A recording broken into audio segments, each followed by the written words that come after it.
Breaking news చూస్తున్నాం. తెలంగాణ ముఖ్యమంత్రి Revanth Reddy APCC అధ్యక్షురాలు షర్మిల ఒకే వేదికపై కనిపించారు. ఇది కాంగ్రెస్ పార్టీ కార్యకర్తల ఆనందాన్ని రెట్టింపు చేసింది. విశాఖ ఉక్కు ఆంధ్రుల హక్కు పేరుతో Congress party Visakha steel plant మైదానంలో భారీ బహిరంగ సభను నిర్వహించారు. రాష్ట్రం విడిపోయినా కలిసి ఉండాలన్నారు సీఎం రేవంత్ రెడ్డి. బీజేపీ అంటే బాబు, జగన్, పవన్ అంటూ పైర్ సెటైర్ వేశారు.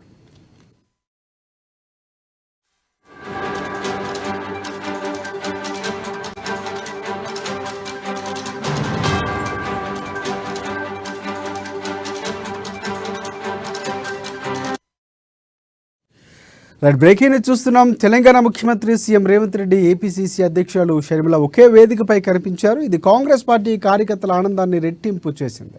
విశాఖ ఉక్కు ఆంధ్రుల హక్కు పేరుతో Congress party Visakha steel plant మైదానంలో భారీ బహిరంగ సభను నిర్వహించారు. రాష్ట్రం విడిపోయినా కలిసి ఉండాలన్నారు సీఎం రేవంత్ రెడ్డి.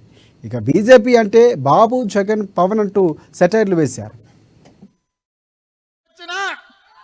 తెలుగు గడ్డ మీద ఇటుక పెళ్లను కూడా తీయలేరు, విశాఖ ఉక్కును ఒక ఇంచు కూడా కదిలించలేరు అని చెప్పి నేను ఈ సందర్భంగా తెలియజేయదలుచుకున్నా.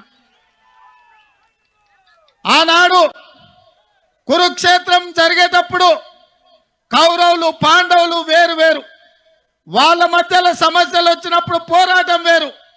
కానీ వాళ్ళ మీదికి ఎవరైనా దండెత్తుతే వాళ్ళు 105 అయి అందరూ కలిసికట్టుగా నిలబడి వాళ్ళ ప్రాంత ప్రజల్ని, వాళ్ళ హక్కులను కాపాడుకోవడానికి కొట్లాడేవాళ్ళు. ఇవాళ కూడా మిత్రులారా, చాలా మందికి అనుమానాలు ఉండొచ్చు, అపోహలు ఉండొచ్చు, వైఎస్ఆర్ వారసులు ఎవరు అని. నేను ఇవాళ